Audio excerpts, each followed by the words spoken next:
Coucou à toutes et à tous, c'est moi, Jonathan, and welcome to another video.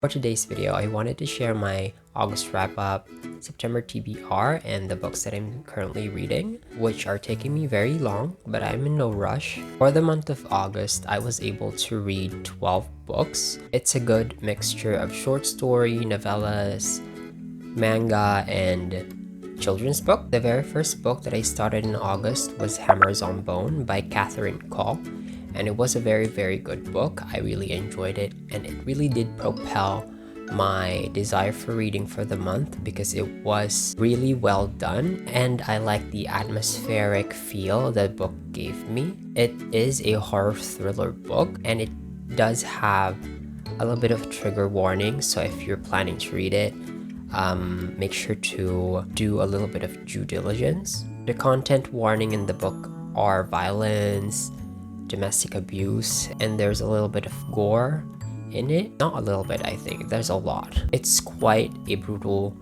book, and it is sort of Lovecraftian, so if you know all those creepy tentacle monsters, yeah. The second book that I was able to finish for the month of August was Empress of Salt and Fortune by Nivo. It wasn't the best for me. It was very poetic and it was good, but it didn't connect well with me, so I didn't quite like it, but I think that a lot of people will appreciate it, and the storytelling is really good. I don't know, I just didn't connect with both the character and the story. And that's that. The third book that I was able to read for the month of August was Spinda Dawn by Elizabeth Lim. This book is a review copy that I received from Penguin Random House International. I think that the book has great potential, but it feels strongly like a commercial fiction, and it just didn't sit right with me. I like some parts of it, but it just, I didn't like it overall. It felt too uninteresting for me. The characters are too boring, and I think it's because of the youthness of the characters, but there's a character in this book that's very old that you'd think that he would be mature enough to think wisely, but it just no, I'm disappointed with this book. The fourth book is Little Book of Tiny Tales Volume 2 by Jeremy Ray. This is another review copy that I received, and if you've seen my other video, you'd know that I like Jeremy Ray very much. His writing is very interesting. He lays down his story very well, and I think that his works really consume his readers. It is a mesmerizing experience, and it's a curious thing that Jeremy Ray, through his email subscription, allows his readers to participate in his book writing journey, and I think that that's very special, and it makes me love him and his works even more. The fifth book that I read was No Strings by Jamie Stewart, I believe. This is a short story that I was able to procure from Amazon for free. It is horror, and I think that it was effective in trying to give you that eerie, creepy feeling, and I really enjoyed it. However, I think that there's some parts of the book that could have been discussed well despite the shortness of the book. I know that the page constraint and the word count can be quite difficult, but I've read quite a few short stories to know that there is a way for you to incorporate a good enough background for your characters and your story. And for this story, there is a malicious being that is the strong foundation of the story, so I guess that's that. For the sixth book, I read When the Tigers Came Down the Mountain by Nivo as well. This one was more effective for me than the first book. I liked the way it was done. I liked the way that the story within a story was effectively translated within the book. And I enjoyed how it was very much interactive. It is not interactive, but there are points within the story that it feels like there is an interaction between the reader and the story and the characters within the story as well, and it was a very fun experience. So I really enjoyed this one. despite not enjoying the first book. The 7th book that I read was Hello Universe by Erin Entrada Kelly. This book is our book of the month for Book Club Philippines, and I was able to read it pretty quickly, and I really enjoyed this book. It was cute, it was charming.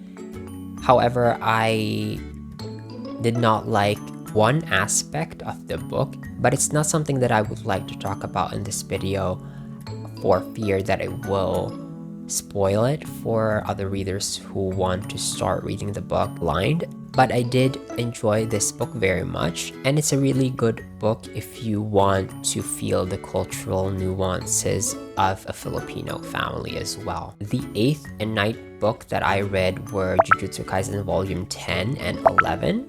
Volume 10 was pretty intense and I love it. Volume 11, I wasn't the biggest fan of it. In a more literary aspect, I think that it lacked a good enough foundation to be called a book. However, as it is a serialized comic, I think that it's really not that bad. It's full of action if you want that. It keeps you ongoing. It's a book that you just don't want to put down, and it's something that I'd recommend for someone who's looking for a lot of action. The 10th book that I was able to read was Into the Riverland. This one is a review copy as well, sent to me by Tor.com, and it is the sole reason why I ended up reading Empress of Salt and Fortune and When the Tiger Came Down the Mountain. And I think that despite not enjoying the first book, it is a rewarding thing to be able to read the second and the third book, because I really did enjoy them very much, and I see that there's a difference in the way Nivo told her story, and I really enjoyed it. I love the consistency of Nivo with writing a poetic prose, and I enjoy the way she created a lot of characters in this book that is inclusive. So if you're looking for something short, quick, and exciting, I do suggest you try to read the Singing Hills cycle. It's not necessarily a series that needs to be read in order. You can read them however you like. The 11th book that I read was Jujutsu Kaisen Volume 12. I love this book so much, and if you know and seen Jujutsu Kaisen, you know of Mei Mei, and Mei Mei is a huge part of this book, and that was very exciting. It's exciting to know more about her. It's exciting to identify her powers and how her curse works, and we are also introduced to other characters that makes this book more exciting. The 12th book that I read this month was Pirate Stew by Neil Gaiman, which I borrowed from Overdrive. Actually, I borrowed 3 books this month. It was When the Tiger Went Down the Mountain, Hello Universe, and this, Pirate Stew. Pirate Stew is a very interesting story. So basically the premise is that the mom and dad needs to go somewhere, so they're going to leave their 2 kids behind. And leaving the 2 kids, they hired a babysitter, and this babysitter is a pirate. It was a fun read. I liked the art style, but the story itself wasn't as interesting as, unfortunately, The Milk, which I really loved. However, if you are looking for something eccentric, something cute, or just a light read for you to distract yourself or cleanse your palate from the books that you've read before, this one is something to consider. Those are the 12 books that I was able to read in August. I think it was a good reading month for me. It can be better because I wasn't able to read the books that I set myself to read, although it's not really that bad because I do like to put out a reading list, although I don't really follow it very strongly. It's just that it makes me feel more comfortable to know that there's something that I want to read. It's more of like putting out a goal, and having that knowledge that you have those goals right in front of you makes you want to work hard in achieving them. And although I didn't achieve them per se, I was able to achieve my reading goal because I exceeded the 4 books a month that I always set myself. So I am very proud of what I was able to read. Next up, we have the September TBR. I have my laptop here with me to guide me through the names of whatever books that I'm going to read. For the first 2 books, these are review copies that was sent to me again by Penguin Random House International. The first book is called Enemy of All Mankind, a true story of piracy, power, and history's first global manhunt. This book is a nonfiction about, you guessed it right, pirates. I have been prolonging reading this book because nonfictions are hit or miss for me, and most of the time the nonfictions that I do want to read intentionally are self-help, and this one is not, so I'm a little bit scared about it, but we'll see. The second book is The Vanished Birds. This is a book that I saw from Victoria Schwab, one of my favorite authors, and I thought that it would be an interesting thing to read the book she reads, to get a glimpse of what sort of media she consumes, and to see how these media affects the way she writes. The third book that I'm planning to read this month is Hear the Wind Sing and Pinball 1973 by Haruki Murakami. It's been such a long time since I last read Haruki Murakami, and the first and only book of him actually that I was able to read is The Colorless Chukuru Tazaki and His Years of Pilgrimage, and I really loved that book. I connected with that book very much, and it's one of the main reasons why he's one of those authors that I am always curious to read. I wouldn't say he is my favorite because I've only been able to read one of his works, but if it matters, yeah, he is kind of my favorite author. The fourth book that I will be reading this month is Sense and Sensibility by Jane Austen. This book has been on my radar for a very long time, but I always have this fear of reading Jane Austen because most of her books I think are dense, and it's a little bit hard for me to read as it bores me a lot of time. I was able to read Pride and Prejudice when I was in uni.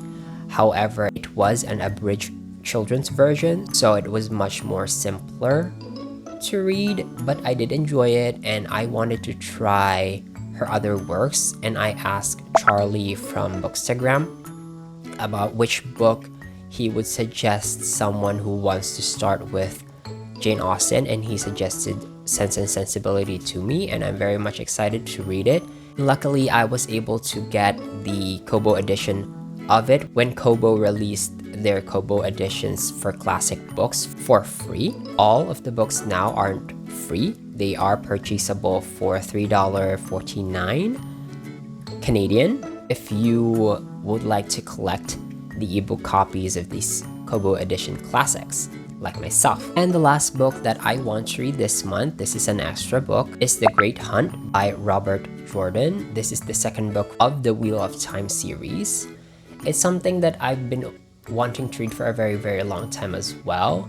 I was able to read The Eye of the World, the first book of the Wheel of Time series, in 2020, but I ended up putting a stop to reading the series because I didn't have physical copies of the book. However, lately I've been more inclined to read ebooks, so I wanted to start them again. I started reading this book with the strong influence of Luke from Bookstagram as well. He has been posting a lot of Wheel of Time contents, and I'm just very tempted to read the series again, so I decided why not pick the book up. It doesn't matter if I finish it in a month, it doesn't matter if I finish it in 2 months.